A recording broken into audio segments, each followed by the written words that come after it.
असतो मा सद्गमय तमसो मा ज्योतिर्गमय मृत्योर्मा अमृतं गमय.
Please settle down.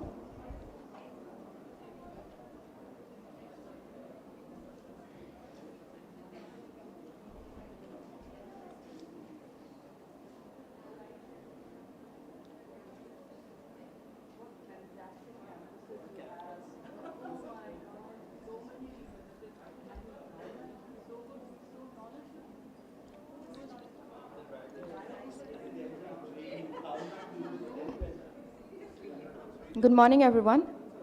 Please be seated. Thank you. Good morning. Welcome to Womaniya 2.0 powered by Cloud9. The seed of Cloud9 was sown over a decade ago with the primary objective of reviving the written word. 10 years hence, and here we are, nurturing, watering, and trimming our sapling of wisdom, hoping that our collective labor pays off, and hoping that an angsty student passing by a bookstore one day picks up our magazine from the sea of other magazines and finds themselves in our pages. Womaniya was birthed with the mission to stimulate dialogues of an egalitarian society amongst our doe-eyed audience and to reaffirm our solidarity in the womankind.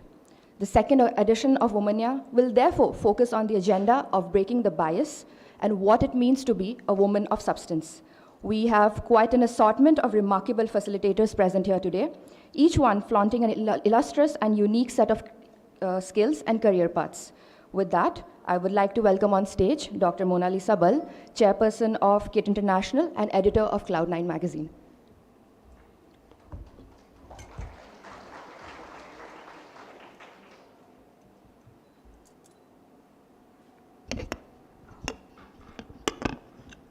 A very good morning to all of you. Guests of the dais, dignitaries on the dais, warm welcome. We were supposed to observe this on the 8th of this month, but we decided to have it on the 4th. So I'll tell you a little experience of mine to start with, which I'm sure most of you will kind of relate. Interestingly, I came across this term called the glass cliff while reading an article. It was about Christine Lagarde being appointed as the head of the International Monetary Fund way back in 2011.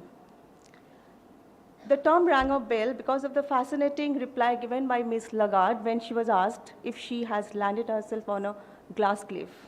Typically, glass cliff means when a woman is put in charge of an organization at a crisis point. She said, well, I have landed myself on a glass cliff, and the job is extremely intimidating. But the circumstance that a woman is elevated just in time to oversee a fiasco felt familiar. Whenever the situation is really, really bad, you call in a woman. And she said, I will never leave this beautiful vessel, even there might be rough waters out there. During the pandemic, many of our women, many people landed themselves on a glass cliff. To tell you a little story about Salvia D'Souza, 30-year-old, a domestic worker who lost her job, could not bring food to the table, could not support her family, died by suicide. In the informal sector, the condition of the women workers has been desperate. They lacked basic work protection, notice period, and Salvia urged that there should be salary protection for domestic workers even during the time of crisis. There are innumerable stories like this. But a glass cliff story is inspirational when a woman takes it up and turns it around to a success story. We just forget that women are great change makers and they have challenged the status quo all the while. Our very own Womaniya today has evolved to a position where we believe that leadership and responsibility is gender neutral, so as is assigning blame.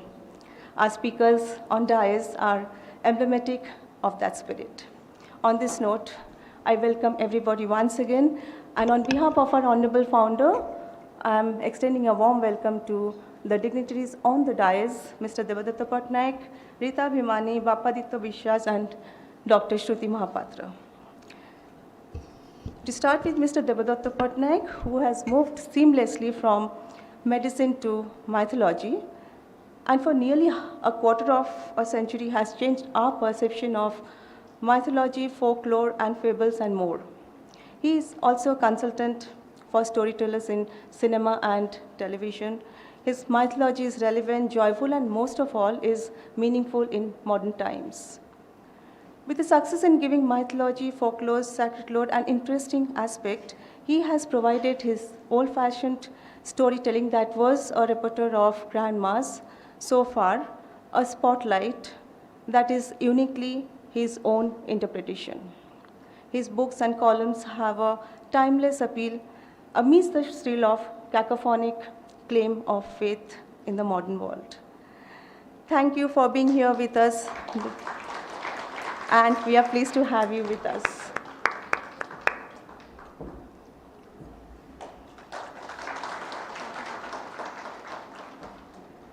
We have with us Rita Bhimani, ma'am, corporate public relations professional, author, columnist, educator, mentor for university aspirants, those who are interested in media science.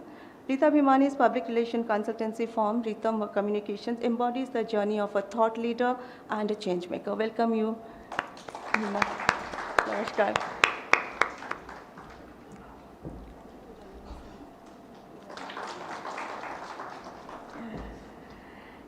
We have with us Dr. Shruti Mahapatra. Dr. Shruti Mahapatra, we all know her. She is the ambassador for disability in India at the World Economic Forum, the spearhead for greater acceptance of disability into the mainstream and the symbol of hope for the community. She has been able to enrich and empower the disabled through Swabhiman, her NGO, with empathy and dignity. Nani, pranam and welcome.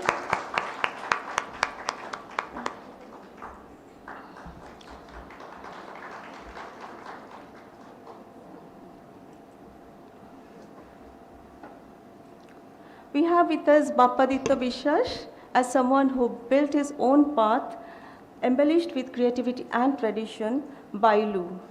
Mr. Biswas revolutionized the 6-yard sari way back in the 90s when India was trying to shed its traditional tag. And talent, commitment, partnership of minds with his wife Rumi, Bailu today is the first option of any woman on the move. And the recognition of his versatility today is global, and he is one of the globally appointed textile scholar. Welcome you, Bappa. Thank you for being here. Off the dais, I welcome President KiiT, Subhrangshu Babu, namaskar. MR, dear students, friends, SN Mishra, Dean, KSOM, our friends. Everybody, thank you, namaskar. We'll start with the session right away. Thank you.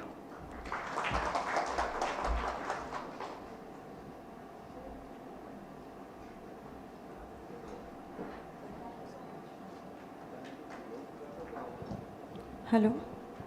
So our first question, we will start the session and we'll wind up in, let's say, 40 minutes. And after that, the floor is open for questions from all of you. So the first question to Mr. Debadatta Patnaik. So the justification for the banishment, in your perception of Ramayana, the justification for the banishment of Sita is based on the dharma of a Raja over the dharma of a husband. But when he faced his children about this, he remained silent about the injustice done to their mother. What is the dharma of a Raja different from the dharma of a husband and a father? I think you have a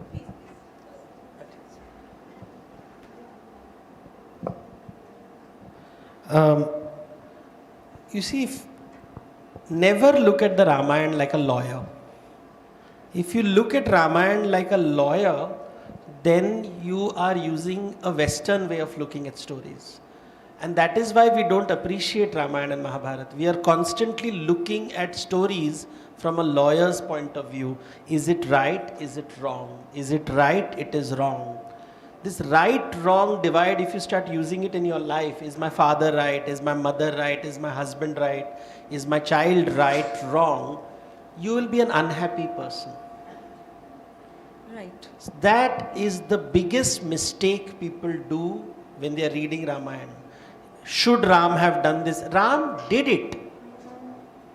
That's it. It is his life, his choice, his decisions. He has paid his choice, his life, his decisions.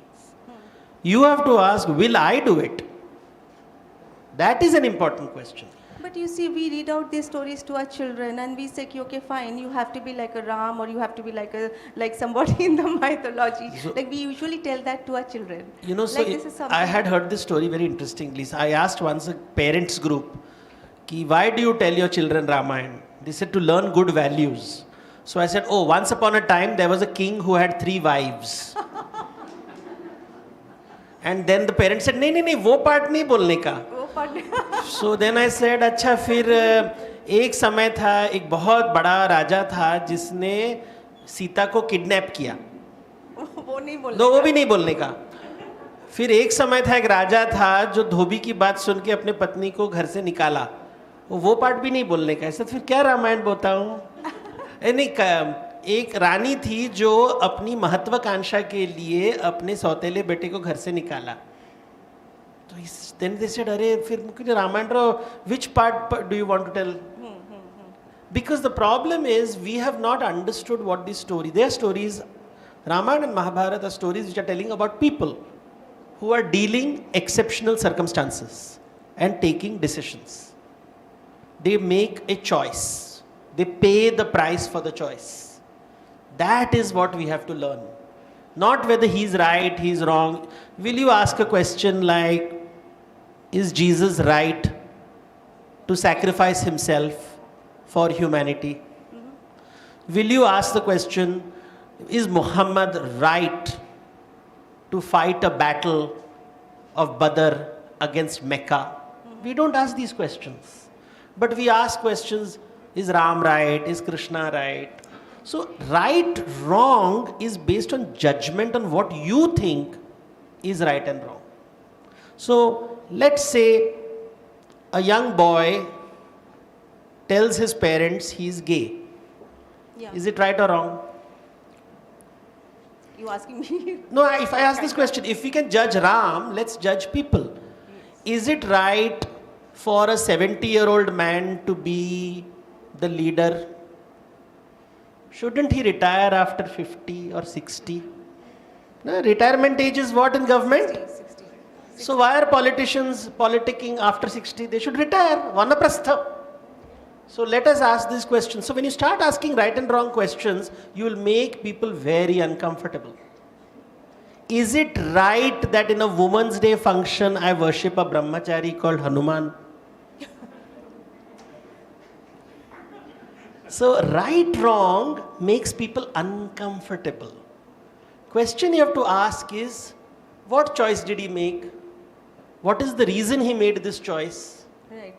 And what is the consequence of the choice? Because every choice results in a consequence, which can be good and bad. True. Every choice has a consequence. And that is easy for children to handle. This right-wrong business only makes us feel we are judge, we are superior. Ahankar ko ahuti ab de rahe ho. Atma gyan nahi prapt kar rahe ho. But in your words, there's nothing called right or wrong. There is nothing right and We wrong. perceive something. In the jungle, there is a tiger who eats the deer. Who is right, who is wrong? Right. If you say the tiger is wrong, then who will feed the tiger's children? If you say the deer, bichari deer, but the deer doesn't die, the tiger cannot feed its children. If the tiger doesn't eat, the children will die. If the deer dies, then her children will die. So in the story of life, who is right and wrong? So humans create this idea of right and wrong for ahankar. This is right, this is wrong. Every action has a consequence. You abduct Sita, Lanka gets burnt. Yeah. You cut Surpanakha's nose, your wife is abducted. Kaikai takes power from her husband and says, my son should be king. Relationship, her son says, I cannot respect such a mother. Consequence. तुमने एक decision लिया कि मेरा बेटा राजा बनेगा, बेटा बोला आप ऐसे माँ हो कैसे हो सकती हो, राजधर्म के विपरीत जा रहे हो. So Kaikai and Bharat were never, the relationship was completely destroyed. Now that is how you read the Ramayana. Yeah. Karma phal. There is a beej and there is a phal. So the beej, जैसे बीज बोओगे वैसे फल निकलेगा, but फल हमको पता नहीं है, because even Krishna says फल की चिंता मत करो. So that is how you should read the Ramayana. If you read it with a judge hat, remember Judgment Day is a Christian concept. It's not a Hindu concept. It's not a Buddhist concept. It's not a Jain concept. It's a Christian concept. It's an Islamic concept. It's a concept. It's a good concept. But it is not a global concept. So Ramayana is not written by people who are judges. So we should not read it like judges. This is unfortunately why India doesn't get its magic. India's magic lies somewhere else. But you can't play cricket with the rules of football. So football rules we apply to cricket. So that's why Elaborate there. What is the football rule? See, India is based on understanding cause and consequence. Karma. Karma is the key word of India. कि देखो हर चीज जो होता है ना, पहले कोई बुरा होता नहीं, चोर नहीं. Tomorrow if you meet someone who has been released from jail after 20 years, will you give him a job? What will happen to that person? He's been punished. The court of law said he is a criminal. He has served his sentence for 20 years, but you will not still give him a job. Which means the court system is useless. Right? Because the court has said he's wrong, he's accepted he's made a mistake. The court says you will go to jail for 20 years. He has agreed, he has followed the 20 years. On the 21st year, will you treat him as an innocent person? It tells us about ourselves. So judgment is a very, very dangerous word in relationships, in life, anywhere. I always look at a person and says, why did you do what you do? And when you do it, what is the consequence? Uska tumko bhugatna padega. So you mean to say that we always know the consequence of our actions and we accordingly should plan ourselves and... Consequences we don't know. That's what. No, so you think you're doing good. So Ramayana and look at Mahabharata. Satyavati, all of them are taking decisions which they think is right. But the result is something totally different. Satyavati says, I want my children to be the king of Hastinapur. You must not let anybody else be king. Now that's a good decision. Right? She took a choice. But then her first son dies before marriage. Her second son dies after marriage. There are no children. So God said, yeah, you wanted your children to be kings, but they died. Now? Draupadi said, I want revenge. I was treated badly in court. Inko maar dalo, yuddh karke sabko maro. So, Kaurava, Mahabharat war, how TV they will tell you, Kaurava बहुत बुरे लोग थे, पांडव अच्छे लोग थे, कौरव ने द्रौपदी का वस्त्रहरण किया, so revenge लिया, द्रौपदी ने अपने खून से अपना बाल सजा दिया. That is very Bollywood, na? Apna baal, khoon and all drama they will do and music will play. What they will not tell you, Draupadi loses all her children. She gets a revenge, but in the revenge, in the Mahabharata war, Draupadi loses all her children. So you got your revenge, but you lost your children. Yeah. Is that good or bad, right or wrong? फल मीठा निकला या कड़वा निकला? कड़वा निकला. जब data के ऊपर डिपेंड करता है ना, डेटा में दूंगा नहीं तो आपको कैसे पता चलेगा? टीवी सीरियल में जाके देखो, टीवी सीरियल में नहीं बोलेंगे कि द्रौपदी के बच्चों को क्या हुआ, वो सिर्फ बोलेंगे कि द्रौपदी ने रिवेंज लिया, रिवेंज. बट द्रौपदी के बच्चे मरे.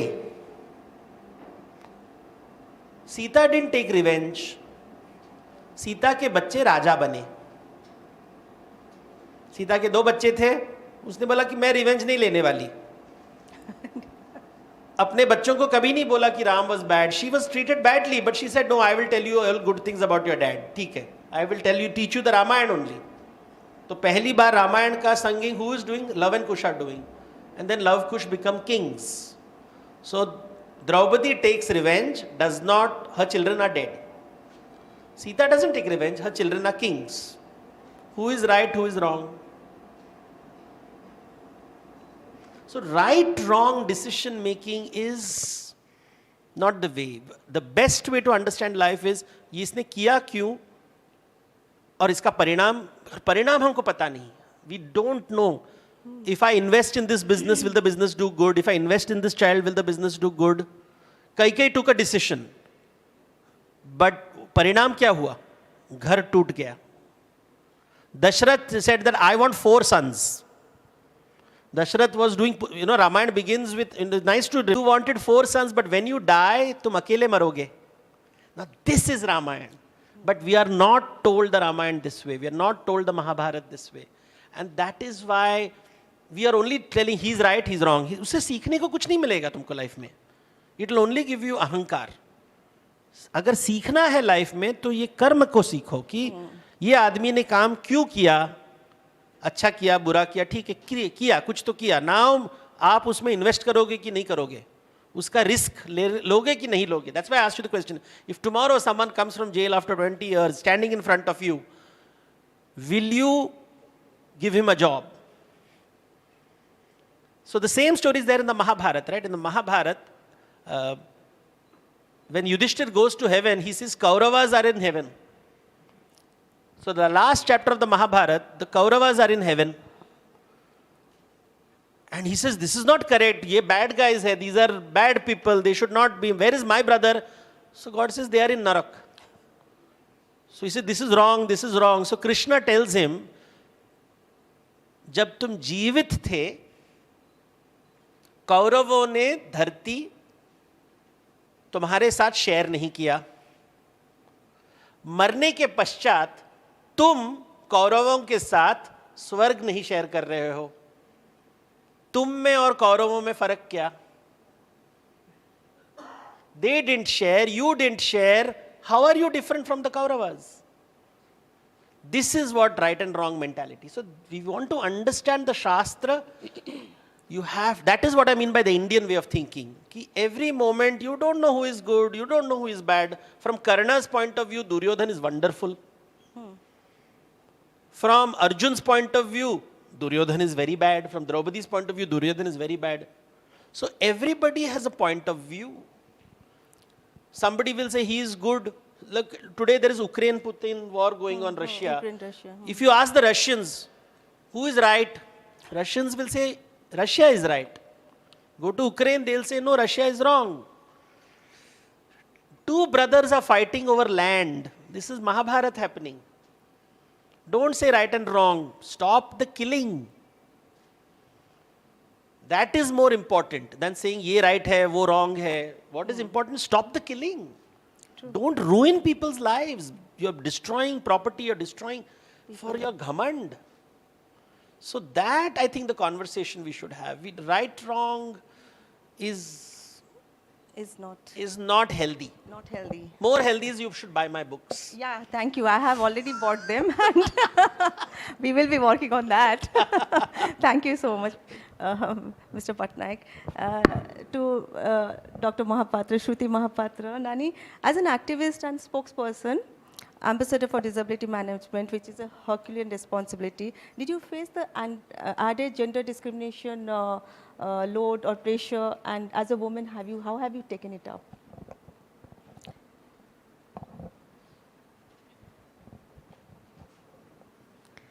Good morning. I bow to the divinity in all of you. Thank you, Mona, for inviting me.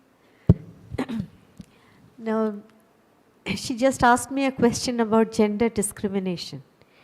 I will just forget the gender for some time and I'll focus on discrimination because that is what we have been fighting for the past 30 plus years. See, that initially, in the early ages, the traditional role of woman was taken as someone who will be a homemaker. But if you dig deeper, you will find that she had a very big role to play. Early education of the child, moral values to the child, discipline in eating, sleeping, how you relate with your elders. All these early learnings were centered around the mother. So society, the psyche was people with disabilities cannot do anything. Earlier it was they are abnormal human beings. So they killed us, or they threw us into the river when we were born, or they burnt us. Nobody should know there is a disabled member in the family. But slowly times changed.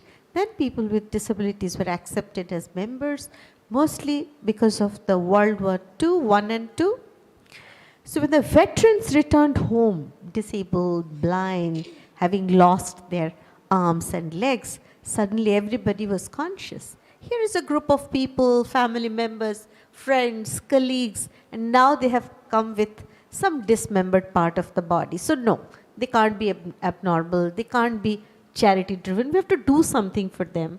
And that's how the concept of rehabilitation starts, and people start looking at us from the medical point of view as people to be cured. Not the building to be made disabled friendly, but the person has to be cured so that he or she can enter the building. So this again continued for several years until it was people with disabilities who started speaking. And they started speaking because World Bank did a study. Because the Cold War ended, So now if the countries had to compete with each other, it has to be economy. And then World Bank also came up with a report which said 15% of the population of the world is disabled. So you can't be at the top of the ladder, you can't be a economic champion, and you can't have 15% of your population not doing anything dependent on doles. That's how the economic empowerment, the inclusion of people with disability status. But here again, if you go back, you find that in the traditional society, women not accepted. You go to the women's movement. The women's movement, where are women with disabilities? You start asking the question until you become really vocal. So 2005, Beijing +5 in the United Nations, that's where we raised our voice. That's where 10 of us stood outside the UN building, said, where are we? We are also women. So even now, we are not mainstreamed in the women's movement. Let's come to the disability movement, because it is the same society. It's the same thought process. So men, we did not have a Supreme Court judgment then saying that girls and boys both can inherit the parents' property. So it was the boy. The boy was getting the property. So the boy with disability, the male member with disability was acceptable, because here is a person who is going to get some property. Get a girl for him, get him married, keep him in the family so that you have the property there. So what happens in the disability movement? Men take the leadership. So nowhere you're talking about the rights of women with disability. So I'm triple disadvantaged and I'm completely discriminated.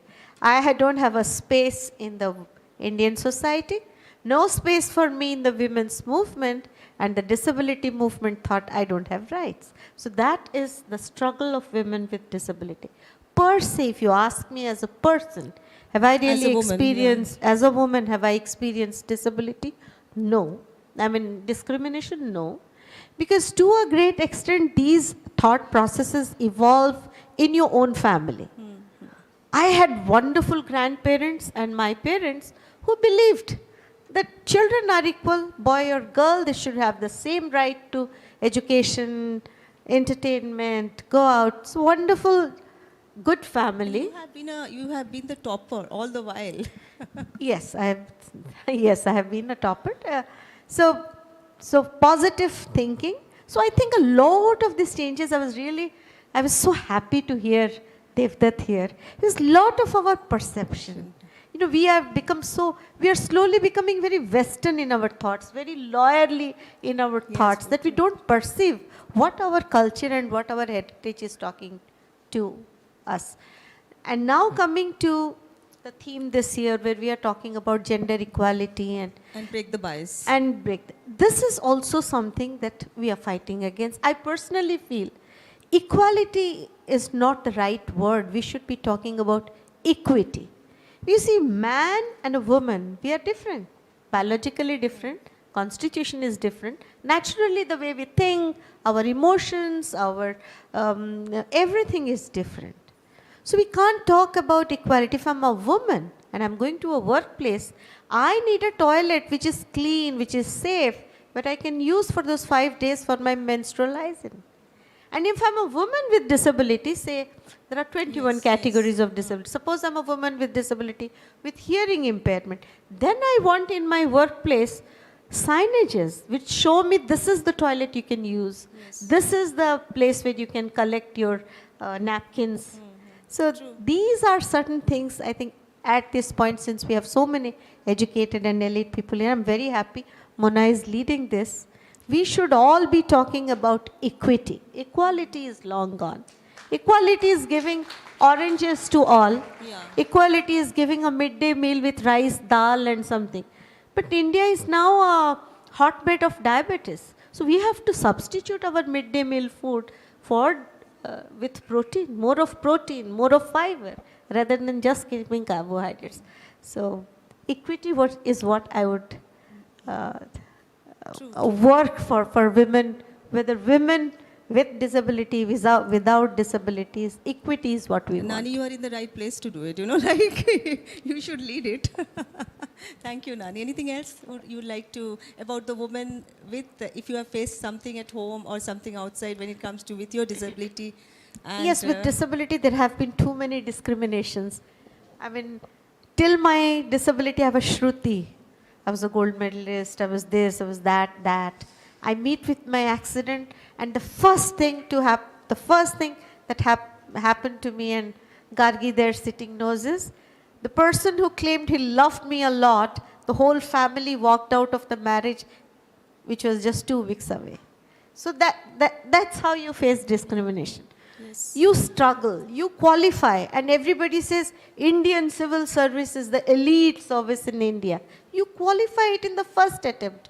You are there, and then you receive a letter that either you join a reduced rank and position, or the job is out of you because now you're disabled. And then you fight a long battle. What do you need in bureaucracy? Do you need my brain? Do you need my legs? And then you're able to get a reservation. You fight for a law. You get a reservation, 3% initially, now 5%. 5% of the posts are reserved for you. What happens? In medical grounds, in service, specific service ground, people are you're again fighting court battles. And then a single tops the list, becomes first. And then overnight people's outlook changes. So people who are going to be leaders of the movement, any movement, they face a lot of inconvenience, but they cannot give up. They have to continue the struggle for the next generation to Always. reap the benefits. Always. Thanks. Thank you, Nani. Thank you so much. Bappa, my question to you, Mr. Vishwas. Well, at a time when the country was looking at giving space to global brands, you planned to reinvent and go traditional with Bailu. Can you tell us a little bit about your journey there? Thank you for inviting me here. My journey seems very fade, I mean, next to yours. Yeah. Yeah, I would like to begin my journey, start my journey as a child, when later on I figured out my journey, which actually started at a child. As a child, I wasn't a boy who played a lot of football or like what is expected out of a boy. And I was more homebound. I would enjoy I grew up in a joint family, so I would enjoy my aunts and my mother talking about saris and colors and all of that. And I would listen to that. I would be very excited going out with my mother and aunts for a sari shopping spree, then going to a football match. And my dad was an excellent athlete, so he was quite upset, and my uncles. And so again, discrimination, as you said, I faced it as a child, as to where I wasn't performing in a certain way a boy was expected to be. But, well, I think it just sank inside. But my aunts, and especially my mother, they would never discourage me from participating in their conversation of saris or I mean, as we say, womanly talk. And I was there. I used to enjoy that. And then I entered, and after school I became a graduate in commerce. It was expected of me to be a business person because our family we are from Tea Gardens. Yeah. And I joined the Tea Gardens, and after a few years I realized that that's not my cup of tea, and I was not enjoying it at all. And Tea Garden again is a very strict hierarchy, like almost like an army, where you have positions and you cannot cross borders and all of that. So I was not enjoying. So then I really sat and thought as to what I really want to do with my life. And so I had glimpses of my childhood, what I enjoyed as a child. I was trying to figure out what I really enjoyed as a child, and probably that's what I want to do in my life. And then I figured out it was clothes, it was saris, it was textiles. So now I really realize the impact of my mother and my aunts they had on my growing up, and my intuitions and my likings in the work that I do, it keeps coming back all the time. So I had to really fight a lot with my family, and I walked out of my house and I ran away from the house and studied textiles. Somehow, managed to study textiles. Worked as a printer in a printing house, like absolutely you do amazing job there. like a labor. I worked with them, and I used to attend night classes in NIFT in textiles, and in the morning I would work in a printing workshops, and then I would weekends I would be going to the village where they would be weaving. So that's when I really got interested in weaving. And in year 2000, when I finished my studies and I did a small bit of few years of job, and I was ready to start my own work. We walked into the village, me and my wife. We walked into the village and we saw that the handlooms were being dismantled and being sold off as firewood because they had no work. I mean, the kind of textiles that they were making, the saris that they were weaving, traditional Bengal textile, they had no market anymore. So, because women by that time had already changed their roles, they were going out to do jobs, they were, going out in the morning and coming back in the evening, then attending to the household chores or going out for evenings or parties. So the role of women had really changed by the turn of the millennium. And so it demanded a change of textiles. The traditional textiles were actually not holding on to the environment that they were going out to. Like, say for instance, when you go for a board meeting, you would prefer something, a sari that would blend you with the surrounding rather than stick you out like a Christmas tree. So all these I studied, and probably because of my growing up with my aunts, with my mothers, I was sensitive enough to find out what women needed at that point of time. And accordingly, I started working with the weavers in terms of changing the texture of the sari, putting less starch in it so the sari would drape well throughout the day. It was easy for a woman to wear a sari rather than, a heavy starch sari. It would take you half an hour to wear the sari. And that was one of the major reasons that women said to me that later on that we don't wear saris when we go out for work because it takes a long time to dress up. Right. So I started making saris which would take you less time. So then you didn't, and I realized women still enjoyed wearing, Indian women enjoy wearing saris a lot rather than men, because we men, I think we have given up on our traditional attire, but the women, they have not, and they still love wearing saris, but they were not getting that particular kind of sari that they wanted to wear for their job profile that they were in by the year 2000. And I think probably that's what we addressed. Yeah, and that's how our saris caught on. And still today I get compliments, women saying to me that early in the morning when I open my cupboard, my just hands, goes out to your sari and we wear it. So that's my... You haven't tried a Bailu, I think. You have? Yes. Thank you. Great. So that's my journey. Thank you, Bappa. That was great. That was great.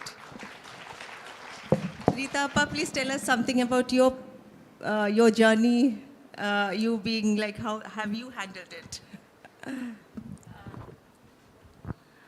Okay, talking about journey, there were a couple of things that I want to take on from what Devdutt said, what you said, what Shruti said, and Bappa, and that is this one word, which is perception. You're talking about how you perceive the scriptures, or how you perceive yourself, or how things are interpreted for you. And this is what my particular profession is all about. So my profession is what we call corporate public relations. So nobody understands that. I'll come to it in a minute. People say, huh? What do you actually do? And same thing is, I turn around and say to an engineer or a lawyer, do I ask you, what is it you do? No. So I'll come to that in a minute since you wanted me to talk about my journey. Mine was a journey of imbibing from several generations of women who actually did not have to fight for their rights. So it's quite a lovely, happy journey which I like to talk about, because I think that is what came down possibly by a process of osmosis to me, that all these women did what they did in a different era when you would think that there would be discrimination. But somehow it was not there. And I start with my great-great-grandmother. I come from a Brahmo family. So my great-great-great-grandfather was Pandit Shivnath Shastri. And he had this daughter who was dark. So, of course, people in the family said, oh, dark girl, what'll happen? And it's a girl. And he said, I can tell you that she is going to achieve something. And sure enough, she went ahead. Her name was Hemlata Sarkar. And she started the first ever school in Darjeeling for kids who could not go. The British in those days did not want their children, Indians to go to their schools. So she said, well, I will start my school. And she did. She did. It didn't need much fighting. She just said, let's go ahead and do it. So she started what was called the Maharani Girls' School. And how did she fund it? She went to 3 Maharanis. One of them was Mayurbhanj, one of them was Kuch Bihar, and one was Burdwan. So she got them, and they all gave in little bits of money. And the Maharani Girls' School started. Today, after 110 years, there are still 450 students who are still studying there. So I can say I went back there. You know, that's it. So it's not something that just started and went off. And then came the next generation. My grandmother, Shuniti Devi. She was, there were 4 people. There was a 4 arts club. 3 of them were men, and she was the only woman in this, what they used to call the blue stocking group, you will understand. So they were a very intellectual group, but they were promoting all the arts. The art itself, literature, music, dance, all of it. And she was a writer. So she wrote in both languages, and she published several books. So there was Shuniti Devi again, whom somehow I never found her going into the kitchen. But because she said, well, I'm busy writing and doing all this kind of thing. Then the next generation came, my mother, Taupati Mukherjee. She also wasn't all that fond of the kitchen, but she made sure that we all got our meals, we all went to school, we all got educated. She made me do everything from Bharatanatyam to even Odissi, to ballet, to Girl Scouts, to piano, to, you know, the whole lot. And from the age of 6, she said, you must write. And every year, I would be sending my all my little articles and whatever it is to the Shankar's International Children's Competition. Did you do that, Shruti? Okay, and I'm sure you got prizes? All the year. And those prizes were so wonderful. They gave us lots of books. Then one year I got a silver plaque, silver. And one year at the age of 15, I got a gold medal, which later, well, my mother, of course, had to show my in-laws' side to say that, you know, we are giving you a girl who we may not be able to give any dowry, but look at this little piece of gold. You know, maybe that's it. So mother was a writer, again, in both languages. She wrote detective novels and short stories and poetry. So that's your mother? That's my mother, yes. So did you want to go the public relations way because of... So, no, so I wrote, but then it was my father who was the first public relations officer of Tata Steel. And that's when this whole idea of perception and interpretation came in, that how do you make people in the rest of the world perceive this industrial complex. And people from all over the world would come, and he was the first PRO of Tata Steel. And I found the kings and leaders from all over the world would come to see this beautiful place that was, it had gardens. I mean, here the gardens are extensive, but it beautifully laid roads and everything else. So that's when he started the profession of public relations. That is, how do you promote a company to the rest of the world? How should they perceive you? Because that's when, the steel company was seen to be something which was not just making steel, but it was also making people. So that was the difference. So from him, I got this idea that, yes, I think public relations is a career that one can go into. And that's what I started. And don't you start counting numbers, but I have been at it for 50 years. So that is a long time. But I feel that I like to say that because I think there's something called sustainability. If any of you want to go into different professions, I think you've got to stick with it. Whatever you feel strongly about, whatever you have a passion for, go for it and keep growing it, which I have done. I've written 5, 6 books on it. I've been lecturing all over the place. We have conducted degree courses in media. So, I've been at it for that long. But the main idea of public relations, to come back to all of it, is how does a company or how does an individual, how are they perceived? That's where we come in. That's where we bring what, to take Shruti's word, equity, but I will add one more word to it, that is brand equity. How do we brand people? How do we brand companies? How do we brand products? Because everyone is competitive in this world. So each one must stand out from the others. So how do you give them inspiration to do that? How do you guide them? It's a very big profession. We reach out to a number of stakeholders, for companies, to employees, to shareholders, to the government, to the media. We have to deal so strongly with the media because the media also have their own perception, and I think that is when we've got to help them with interpretation of that.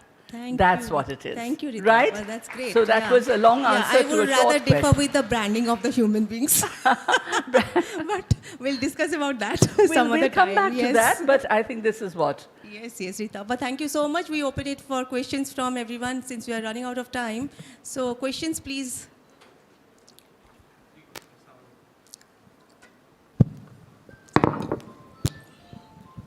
Good afternoon, everyone. My question is to Devidatta sir. Devidatta sir, I have been a follower of your books. I have read half a dozen books of yours, and they always give me fresh perspective about the mythologies. And there are a number of Ramayanas written in India, starting from the Valmiki Ramayana to the Ramacharita or any other Ramayanas. In all of these Ramayanas, one story is common, that Lord Hanuman ate the sun. But if you look at from scientific point of view, 1 million earth will fit inside the sun. If you want to eat the sun, you need to be even larger than that. Right? How this is possible? If we believe that this story has been told to glorify the power of Lord Hanuman, what about the consequences that happened after that? If it is something like that, we say that someone is having a power of like a 10 elephant, and if the person can lift, like can pull a train, that means there is some inconsistency in this story. What you have to say about this, sir? So, do you watch the Mickey Mouse show? Can a mouse talk? But you enjoy Mickey Mouse, no? You see Tom and Jerry? Can do cats and mouse behave in that way? No. So literature mein there is an English word, I'm sure in school and colleges you have been taught something called metaphor. So metaphors are used to explain things that are not easily understood. So in Jataka Tales, there was a story of a... Sit down. these are ways of explaining concepts. If you start taking things literally, if somebody says, do you really believe a God has 4 hands, 8 heads? Do you believe an ocean can part? Do you believe a virgin can become pregnant? I mean, that's not scientifically possible, right? But we do believe in a virgin mother. Why do we believe in a virgin mother? It is a metaphor. They're trying to communicate something which is beyond normal experiences. That is why metaphors exist. Only humans create metaphors. In Jataka tales, there is a very famous story of a Naga queen. One day she told that, oh, I have heard of this great teacher called Vidur Pandit. I would like to chew his brain. So her husband went to Vidur Pandit and said, I have come to kill you and take your brain so that my wife can chew it. So Vidur Pandit had realized that this man is a little, what is in Odia is called Murkha. But he didn't know how to handle the situation because Murkha people are very dangerous, especially when they are kings. And they have a sword in their hand. So he's a king, he has a sword in his hand and he's Murkha. Extremely dangerous situation. So he tells that, you know what, don't you think your wife would like to eat my brain fresh? So why don't you take me to your wife alive? Let her kill me and eat my brain. So then she went and she met the Naga queen, and the Naga queen looked and said, I think you realize my husband is stupid, I have to live with him. I was using a figure of speech. You know, figure of speech means, I want to chew your brain ka matlab hai, alankar. It's an alankar I want to have a conversation with him. I want to ask him questions. But my husband is Murkha and he has got a sword and he's a Raja and he loves me. So he thought, literally, I want to eat brains. So that is what happens when somebody says, Hanuman went and ate the sun. Don't take it literally. Ki kitna meter ka, his jaw length should be 8 kilometers. Because then you will end up like those foolish people nowadays on social media who are Ukraine experts. 2 days ago, they didn't know about Ukraine. Where is Ukraine located? Today, they are Ukraine experts. So don't take things literally. Ki Nabhiru Kamalaru Brahma Bhartile, that is a poetry. They're trying to communicate creation which is inconceivable. The earth was not created in 7 days, but that's how Genesis is written. The world was flooded. Ocean was parted. The prophet went to the heavens in 7 and in 1 night returned. These are poetries. This is kavita. Because I want to explain something that words can't. That's why you write kavita, right? Why do you write kavita? Because jo prose is not able to capture something. So therefore you write poetry. Poetry is not able to capture something. That is why, why do you give a red rose on Valentine's Day? Why don't you give sunflowers? You go and give sunflowers to the girl, she'll say, this is a foolish fellow. So that is what metaphor should be understood as metaphors. If you start looking at these things literally, then you are like the Naga king. I prefer Naga queens. Thank you so much. Any other questions? Thank you. Questions, and we'll be done. We are running a little bit. My question is for Devadatta sir. Sir, जमती कि suppose Christianity रे आपण Bible कहतु कि कुरान कहतु सेठी तांकर जहाँ भी नीति बाणी गुड़ाक अच्छी से मैंने स्ट्रेटली लिखिंट जे आपण ए जिनसटा को फॉलो करें किंतु हिंदुइज्म रे एते स्टोरी दे कि कन्फ्यूजिंग स्टोरीज दे कि से मैंने जो लिखिंट तो से जिनसटा माने आपण जमती कहले कि सपोज रामायण रो ए जिनसटा आपण फॉलो करंतुनी ए गुड़ाक फॉलो करन तो सेमिति काहे कि लिखा जाय जे तो हिंदुइज्म हिंदू पीपल मानकर कोन सर ब्रेन अनडेवलप थिला कि बहुत डेवलप थिला जे से माने एई सब एमती घुरई फिरई कि लिखिले से माने बुझी जाउतिले देखो I'll answer in Hindi so that more people, I understood the question, but my Odia is not that good. So I'll speak in Hindi. तो देखिए हर दुनिया में हर प्रकार के प्रॉब्लम होते हैं, अलग लोगों ने अलग प्रकार से सॉल्यूशन दिया है. तो किसने कहा कि तुम ऐसे करो? Now if you look at Islam, there is no one Islam. There is Sunni, there is Shia. Arabs don't agree with, Iran doesn't agree with Iraq. Iraq doesn't, if you go to Bangladesh, Islam in Bangladesh is very different from Islam in Pakistan. If you go to Indonesia, the Islam is very different.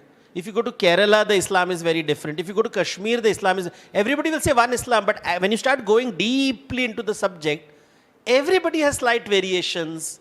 So even though we are following one book, there is a lot of variations. You go to Christianity, there is Protestants, there is Catholics, different types of denominations. Then if you go to Kerala, there are different denominations in Kerala. This church, Marthoma Church, Syrian Catholic Church. So one book, but many variations, because human beings like variety. Sabbu dine mu bhato dali khai bhi nahi. Chinese dorkar, Thai dorkar, aji, orua, usuna, different varieties of rice. Humans like variety. So Indians said, kich mat do. Give them ingredients, let them make their own recipe. So Hindu scriptures are written like, you should eat carbohydrates, fats and proteins. How do you want to eat carbohydrates? You can eat it in the Chinese format, you can eat it in Thai format, you can eat it in European format. You decide. I will only give you tattva. What is tattva? Carbohydrates, fats, proteins. I will not give you recipe. I will give you ingredients. Recipe tomorrow. So now see how Indians eat in a thali. Everybody will get the same thali. Rice, dal, do sabzi and mithai. But each one of us will eat differently. Somebody will eat rice plain, somebody will mix it with dal, somebody will put achar, somebody will put rasgulla inside it. Bengali rasgulla, Odia rasgulla, all kinds of rasgulla they'll put and then they will eat. Each one is eating differently. Which is the correct way to eat? What is the right way to eat? So Indians never agreed on right way, so they couldn't agree. So they said, give all varieties. Je murkha se confuse rahibo, or je buddhiman se buji jibo. So try to be buddhiman, don't stay murkha. Don't Simple. stay murkha. That's a good lesson. Thank you so much. I don't think we have any more questions. Bappaditto, you have a question here. NIFT. I am from NIFT. We still believe we are a women's institute where 90% students are women. And we are very proud of it. Here, most of the students, they are very much critical thinker. In this way we deliver our students. Here we found some of them started their startup. But the problem is that what we found, after 4 or 5 years, they could not scale it up properly so that they can generate their own livelihood as well as create livelihood for around 30 to 50 people. This is the problem. They are very bright. They left the corporate with a passion and they are talented also. But that scaling up things are not happening. So in that regard, could you tell something so that it can be a good input for us? I think scaling up requires a ready market. I mean, you can only scale up when there is a market for your products where you are selling. Because unless you sell more, you cannot scale up. I think that is the biggest problem which everybody faces. What I realized in my journey is before scaling up, I need to find out the niche. Where do I fit in, or where do I? How are my products different than the others that are available in the market? So I keep asking myself that question even today after 20 years. Every year I keep asking myself that what is it that I'm doing that will make my product stand out in the crowd. And unless you can actually find that out, scalability becomes difficult because you can produce a lot, but if you cannot sell it out, then next production gets hampered. So finding out the niche, like for instance, when we started in year 2000, our niche was actually we targeted the working women because saris was going away from their lives because for work they were not wearing saris. So what I thought that how about bringing back the sari in their lives, in their work wear, as a working wear garment, rather than them wearing Western outfits or them wearing things which it's a bit alien for them. So we worked, the moment I figured out my niche, that it has to be for a workwear, I started figuring out, okay, for workwear, then what should I do? I have to concentrate on the drape of the sari. I have to concentrate on the colors. What colors will suit them when they go out for work? What colors will make them comfortable? How is the sari going to fall throughout the day so that after work, if they have to go out somewhere, rushing out for some event somewhere, they can still, wear the same sari. How do the sari become flexible enough so that, just by changing a bit of jewelry, you can make yourself look that you are for a formal function. So all these aspects started coming in my mind, and I worked towards it. And that's how I figured out my niche, and I gave the product those aspects, and when I took it out in the market, the women loved it because that is exactly what they were looking for. So it is very important for the startup companies to find out what exactly is that they are trying to address. I hope I've answered the question. In fact, Bappa, it is a very niche market that he has found. And for all of us, when we wear Bailu sari, people immediately know, oh, that's from Bailu. That's the thing. And by the way, it takes me, because of your soft drapes, it takes me 1 minute to wear a sari. Wear it 1 minute. So I hope a lot of you will also continue to wear saris. saris. The takeaway is we have to be working on our perception. We have to So be working on what perception. we wear. We women are done. Yeah. Equity also in place. So I think you should do something for men now. Vappa, really. Especially for Indian men. I want them to wear dhotis and, Oh, he kurtas. wears dhotis, of course. Well, he may, but everybody else. Yeah, Men please. must. Now Mr. we Patnaik, women next must time make. in a dhoti. Why not? I think. But Thank then you. that's I think another. by birth, women, you all hold on and you carry forward the traditions in a very natural way. And that's, I think, all of your Yes, but there's no credibility. excuse for... No excuse, of in course. In a of hot course. climate like India, a man in a dhoti and a mundu and a kurta, fabulous. Come on. Anyway, over to Mona Lisa Bal. With the felicitation. A very good afternoon to all of you. Now we move towards the segment, which is a shout out to the women achievers who are commonly uncommon. Time to felicitate our achievers.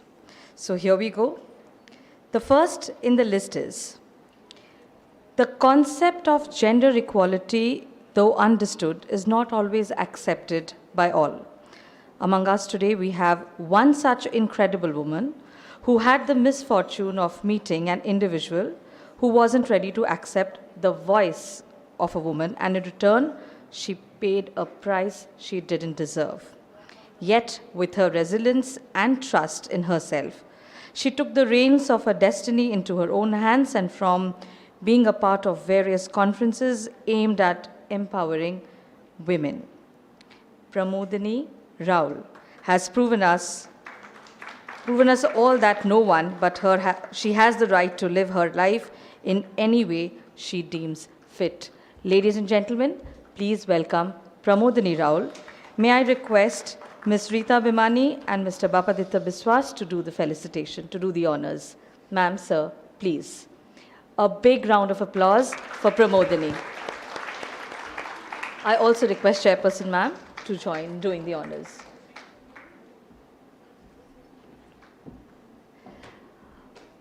I think we should be proud of applauding loud women who make changes.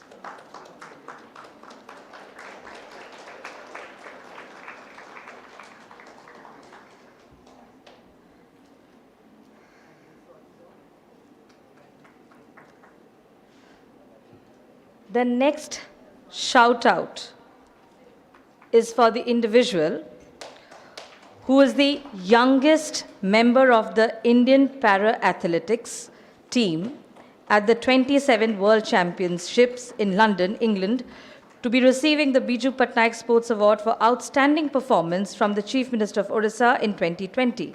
She inspires all of us the power of unbending resolution and hard work that made even the mighty wind of life bow down before her with respect. Introducing you to Ms. Jayanti Behera. Many, many congratulations to Ms. Jayanti Behera. May I request Ms. Shruti Mahapatra to do the honors. Ma'am, please.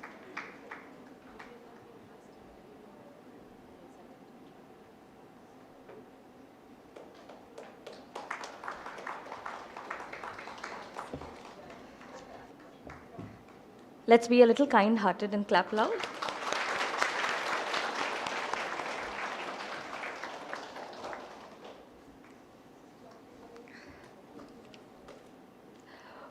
ओडियारे गोटे ढग अच्छी इच्छा थिले सबु संभव अति ही छोट बयसरु सबु किछि हरेले बापा मार स्नेह आ परिवार साहाय्य मने करंतु किछि पाइले नाही किंतु संघर्ष करी आगे चलिले निजर लक्ष्य पथरे आगे चलिले आउ आज से निजे निज गोड़े ठिया होई पारिछंती से केही नुहंती सी आम किट इंटरनेशनल स्कूल परिवार जड़े सदस्य चलतु स्वागत करवा करताली रे रंजुलता महाराणा को congratulations Ranjulata Maharana may I request chairperson ma'am to do the honours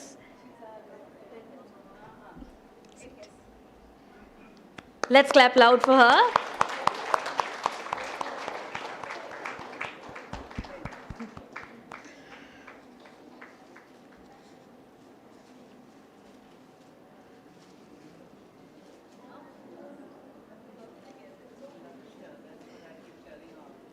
Congratulations to all our achievers. We are proud of you. It's time now to say our heartfelt thank you to our dignitaries. May I request President Ma'am to come on the stage and felicitate our dignitaries and hand over a token of gratitude to them. Ladies and gentlemen, please welcome Srimati Sashwati Bal, President KIIT and KISS. We'll begin the felicitation with Mr. Devdutt Patnaik. Sir, please. Thank you, sir.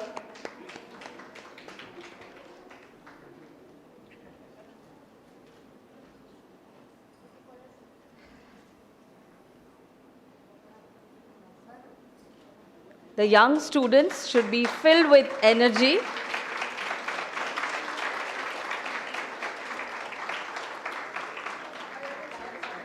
May I then request Ms. Rita Vimani to come center stage. Ma'am, please.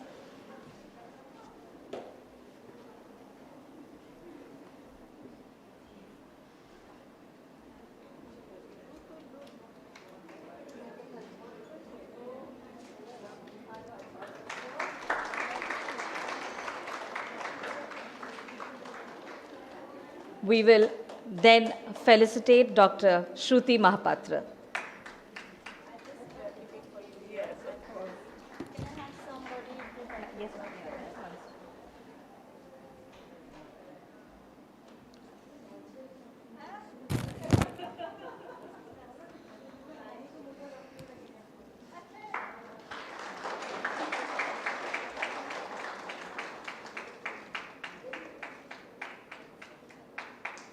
And of course, now we have Mr. Bapaditya Biswas. Sir, please.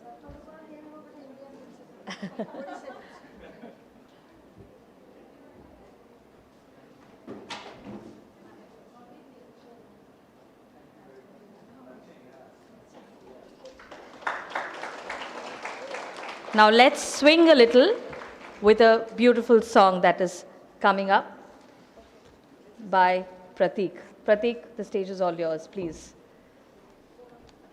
Thank you, ma'am, for doing the honors. Thank you so much.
I need anymore.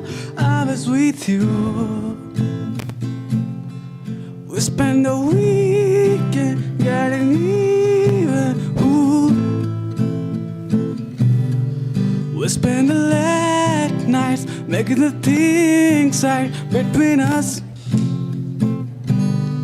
But now it's all going. Roll the back of it and play me close. Cause girls like you run round, guys like me till Santa I come true. I need a girl like you, yeah, yeah. Girls like you run round, yeah, me too till Santa I come true. I need a girl like you, yeah, yeah, yeah. Yeah, yeah, yeah. Yeah, yeah, yeah. I need a girl like you, yeah, yeah, yeah. Yeah, yeah, yeah. Yeah, yeah, yeah. I need a girl like you.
जहाँ सांसों ने दौड़ लगाई नहीं, जहाँ झीलों से कोई लड़ाई नहीं, जहाँ पेड़ों का साया नदी तक है, जहाँ रातों से कोई गिला ही नहीं, जहाँ हंसने पे शर्तें ना हो,